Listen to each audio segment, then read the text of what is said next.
Hey guys, Tbull here.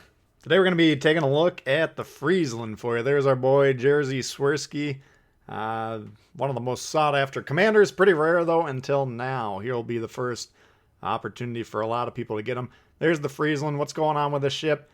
Killer gunboat, quickest reload at the tier. No torpedoes whatsoever. We also have German sonar, basically the same sonar you got on the Z-23, and American smoke. Same smoke you got on the Fletcher. So we got a lot of tools in terms of the concealment. We got speed boost as well. But in terms of the ability to protect ourselves via the torpedoes, non-existent. So this is the first look at the Friesland. We got a little bit of a downtime in the middle that will kind of go over the stats. We'll just kind of analyze the game from the start here. And I do want to point out that this week we're celebrating the 20K subscribers. Appreciate everyone for subscribing to the channel and supporting us. If you are subscribed, go ahead and write in the comments your gamer tag and which system you're on. We got some Halloween crates we're giving away to get the week going. And then, of course, Saturday we're going to have a bonanza with a lot of ship giveaways. Might have some ship giveaways during the week, potentially on some of the stuff we got in the description, Discord, Instagram, whatever else is in there, Twitter. Maybe, maybe not. We'll see how the week's going. But if you do want to follow the channel on those platforms as well, potentially there'll be some giveaways. So we're moving in here. We've spotted the ship's bagration. Now we don't have radar to deal with, but we do have a sonar here. I'm hoping my team will focus the bagration. This is pretty risky though. Assuming your team's going to shoot the ships that you think are the most proper ones to shoot is kind of a dicey supposition. We're going to open up on him as well, though, because we put the smoke in an area where, because this guy's shooting, the guys behind us will actually still be able to spot him. So we're in the smoke, piling on the damage, and you can see the gun output here. You don't want to be clicking the trigger every time. This guy's doing a good job blind firing, so we do have to begin to respect him even more. And he's moving into sonar range, which is quite dangerous. But look at the damage output. Between 500 and 1,000, 1,100, whatever it is, every second, 1.8 seconds. So basically, we can do about 30k damage per minute with this thing, which is outstanding with the HE. We're getting rushed with the bagration, though. We're getting the heck out of there thinking this game's already lost. We do not want cruisers rushing us. Of course, he's got his sonar, so he would have spotted us any minute. Had we stayed in there. Now we're disengaging, hoping the team piles on him. We do have shots coming from various ships. Luckily, he whiffs us there, which was very lucky. You can see, though, when we're kiting away, we only have 50% of our ship's gun output. Do switch to the HE, hoping to get some nice, juicy sittles. And you can see some nice values here when we're scoring the shots, up to 15k per salvo. And again, just the damage output per minute. Per shot, very low, but you know, if we're talking about tens of thousands of damage per minute, potentially, that's on par with pretty much any death-dealing device in the game. So you got to be very aware of this thing. If you can kind of rush it, you got to understand that it can't protect itself. But you do want to go ahead and take it out. If you leave it alone and let it get into position here, we're using the smoke again that's previously been laid. You can just see the damage potential is quite high. And we'll compare it to the Fletcher in a little bit here, but better fire chance, 8% compared to 5% on the Fletcher. So Fletcher does have an additional gun. Here we got 2 turrets, 2 guns each, 4 in total. Fletcher's got 5 turrets, of course. So even though we got a little bit better of a reload, potentially you can maybe even do some more damage there. So here we're peppering with the AP, just testing this out. This is one of the first games we played in this. We'll continue to cover the Friesland as the week goes on here, but this is a first look, early impressions video. I'd just like to give you guys an early look so you can start thinking about it. This campaign is unique, though, that we have 2 destroyers in play, so we'll talk more about that. I'm actually planning on making a dedicated video, which one would I recommend. I've been playing them both, and frankly, I like them both quite a bit. Loyang seems to be quite strong as well, so we'll break that down more in the coming days here. Trying to move forward here, primarily to spot that cruiser that's behind the island. Cleveland, that's a problem, because now we're in his radar range. We know that he should be potentially able to figure that out. Not, if I'm him, I'm probably popping the radar, seeing if we can spot the destroyer and blast him. Their one destroyer is squirting north into our spawn. That's going to be problematic for him. common play for destroyer players to make, but you don't want to get behind the enemy. And you can see on the map there, he's completely surrounded by like 3-4 ships. So once he gets spotted, assuming our guys are paying attention, he's going to get shot from close range from all quarters. Twist and track pointing over here. And we can see we did have a grayed out battleship last seen going into the nether regions of the map. The far east, I would never recommend playing over there in our version of the game. You do see PC have a lot of battles over there, but the game is so short and there's no strategic value over there that putting your ship all the way over there, you can be out of the match for up to 2/3 of the game just transporting around without being able to shoot, which is a disaster in this version. So we do go ahead and get C here, which is great. The enemy does have 2 caps. We're tied in ships, so they do have a lead. We kill their destroyer as expected, which is huge because it's a 1 destroyer game. But we do need to be thinking about the caps here. Here we're opening up on the North Carolina, hoping we can get a quick fire on him before he gets out of the range. And risky play. Okay, you can see we're getting slammed all of a sudden. I believe the Cleveland's got a bead on us. So not really a good play here. Not how I'd recommend going at this. You got to really be focused on using island cover with the ship. We'll see how that kind of works more later in the game. But full health and no health. And this build, by the way, we got 17.6k health here. This is before I put Sims on here. I actually played this game with, I think it was a Rob Ding Dewey. I played a couple games this morning with him before I realized I had actually put any... I had the points in them, but I didn't allocate the build, and I didn't have any inspiration. So we do have the HP comes out to 20,260 on my high-level Sims build. I think I got 16.3 Sims. So we can squeeze more HP out of this. That's how I would recommend it. That's the build we showed at the beginning. This particular game, though, just keep in mind, we're not running the commander build very well at all. So here the Vanguard actually comes around and kills the Georgia, which wasn't really doing that much anyways. I mean, he was sitting in the back taking some shots. I'm sure he got some damage. But the Vanguard, you can see how deep into the game we are. And that's how long it took him to become relevant. Almost halfway through the game.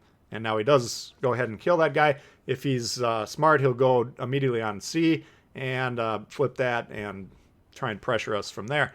But he's continuing up to the north. I don't know, he just basically makes a beeline for that cruiser all the way in the west, which is a bit of a misplay. So not the most effective positioning there. Ship count wise, dwindling very quickly. We got 3 cruisers and myself, who's extremely low after getting whooped by the Cleveland, and they got a little bit more variety, but they are losing the destroyer, of course. So we're going to go ahead and try and make sure these guys that are going through B are actually going to cap it. They need to kill the Cleveland for sure, because the team's main advantage at this point in time is having the destroyer. But if we're getting killed, then that can go away very quickly. Quickly running down the stats, we got 11.4 on the range, and reload 1.8. So that's outstanding. Turret reverse, great, 6.5. The AP damage, 2100. 1750 on the HE seems to be pretty standard there. No torpedoes, like we said. Speed, 36 knots, kind of middle of the pack. Turn radius, 620, that's pretty good. Rudder shift, 4 seconds. And sea detection, 5.3 on this build. That's with 1 concealment influence bay. So, and like we mentioned, we got the American smoke and the German sonar. So this ship really basically focused on the guns and the consumables. If that appeals to you, I think you're going to enjoy this ship quite a bit. Of course, you do get Swirsky, which allow that ship's concealment is the inspiration on that. So that allows you to go for the double concealment build. I know a lot of people have been itching to get Swirsky. I'll be honest with you, I've had them basically since the game came out. I got the biscuit very early on, purchased that ship, and used double concealment for a while, but the only 2 ships I have it on right now are the, this Friesland actually should have the double concealment because we got Swirsky and Bay on there. And then on my Bay build, I have Swirsky on there to get the double concealment just because we get effectively an extra inspiration. So I know some destroyer players slap it on every build. That's fine if you want to do it. It's just never been how it's been a while since I prefer to do that. Here's a bit of a mistake. I should have stayed behind this island. Wasn't sure how aggressive this Alaska was going to come out, though, and I wanted the option to play that little lip sticking out there. He's coming out full bore, though, so we'd need to begin firing on him. Just able to use the front gun until we can clear this island to the right and then keep this main land between us. This is what we were talking about earlier. This is what you got to be good at. It's very kind of cruiser-esque in terms of the play style. It's just kind of like a fast mobile cruiser that has smoke and sonar. But you can see even the last we could potentially switch to the AP here. I'm trying to catch a fire going. But again, we're getting about 500 damage, up to 1,000 sometimes, every 2 seconds. So, I mean, this is a lot of damage piling up, even though the number's not going up very quickly. And then once we start stacking fires, of course, then he's going to go down quite readily. So Alaska, very durable cruiser, but we're able to chime in with the team, take him down, and we'll go down here in a second. That's going to put us up 3 ships to 2. We do have the cap advantage. You can see the battleship that should be getting C is... I thought he like put his controller down to go buff his Dewey or something. He will eventually come back into relevance. Same thing with that battleship there. I mean, he was chasing down some ship over there. You got to draw a line around these 3 points and try and stay within that oval, you know, that you're drawing around those things as much as possible. You don't have to directly be in it all the time, but you need to be influencing that. So Red basically lost this game because their 2 battleships went way to the north. They should be slamming these cruisers and then hopefully flipping some caps and then seeing if they can deal with me or not. You know, if I happen to get spotted, I'm a one-shot, of course. Secondaries could potentially kill me as well. So there's ways to win this game for Red, but they're not really doing it. So my early impressions on the Friesland, I like it quite a bit. I think it's relatively difficult just because, you know, any destroyer up until this point, if you've been rushed by you know, a battleship or something, you got that torpedo threat. Once people figure out the Friesland doesn't have the torpedo threat, they're going to be more aggressive rushing it, which is how you want to counter it. You just got to get it off the board as quickly as possible. My destroyer v destroyer fights, they've been going pretty well. I think there's some destroyers that could be pretty competitive with it, but you do have the very powerful smoke sonar combo, very fast reloading guns. This is going to be a very dangerous ship to be dealing with, so you got to keep an eye on the Friesland when it's out there. You got to respect it, understand what it is, and deal with it accordingly. Here we're basically saying, okay, the game's won. All I got to do is not get detected. And that's, of course, true because we will be earning 3 caps to 0. And so even if they kill these guys, I mean, it might be a little bit of a problem if they kill both the cruisers and then get on 2 of the bases, but I don't think they have enough time to do that. So I'm not too worried. But we're deciding, okay, let's just go ahead and get this island between us and the Bismarck once again. Then we'll go ahead and open fire on him. He shoots now, so we're not too worried. Bismarck can potentially reload fairly quickly depending on the commander build, but we will have enough time to get this island between us, and that'll block the line of sight, of course. And we're just going to continue to harass and help this cruiser out here, try and keep him alive. And once again, the damage will pile up very quickly. It's just these little tiny chip damages. But you get some fires going, you get the shells coming in constantly, these golden shower rainbows that battleships love bathing in, and these targets will just wither down quite quickly. So I'm expecting to see some really high damage numbers in certain games out of this. Certain games, you know, you got to play a little bit more tactically. But, you know, overall, we're going to have a kind of the sheriff mentality, just kind of focus on destroyers, caps, and see what you can do from there. So we go ahead and take him out. We're giving the team a good game. They did have I thought early on this looked like we were going to get rocked, but these guys that remained late into the game and myself kind of did what we needed to do to get this one done. So a couple more minutes left. I'm just thinking about setting course due south, putting the controller down, buffing my own Dewey. But this cruiser up here will actually spot the last guy that was going up into Timbuktu, the Vanguard. And since we're going to be within firing range of them, we will go ahead and pile on here. I think I do have the firing range mod on here. Something you always want to consider about putting that on in the slot 4 ship mod I'm talking about. If you do increase your ship's firing range, and you can do this through, you know, commander builds or ship builds, you are increasing the ability of the enemy to spot you when you're shooting. So, for instance, if you have a smaller firing range, and there might be a ship that you're not accounting for, you know, that you're not actually shooting at, but if you have a longer firing range, perhaps he'll be within your max firing range and he'll spot you.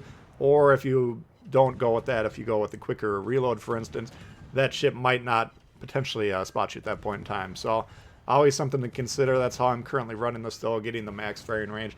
Want to be able to exert our influence over as much of the game as possible. And here you can see kind of the basic idea again. We're identifying parts of these islands that begin stooping or dropping off, you know, these little cliffs or whatever. And we're just using our ship's mobility, kind of going back and forth between those. And then just keep spraying this guy down, hose him down with the golden showers, and keep him aggravated, okay?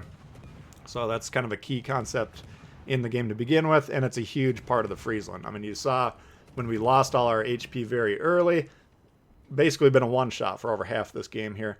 Checking his turrets, he's not directly pointing at us, and we can just stop here again, I believe. Oh, no, actually he is pointing right at us there, and he is actually going to go ahead and kill us, but at this point in time, it doesn't really matter. So that's going to pretty much do it for the Friesland, as we'll see a little bit more fire damage tick up there, but hopefully you guys did enjoy that one. If you did, please hit the thumbs up. If you're new to the channel, consider subscribing. We got lots of World of Warships coming all the time. Questions, comments, leave below. Love to hear from you guys, and we'll see y'all later. Peace.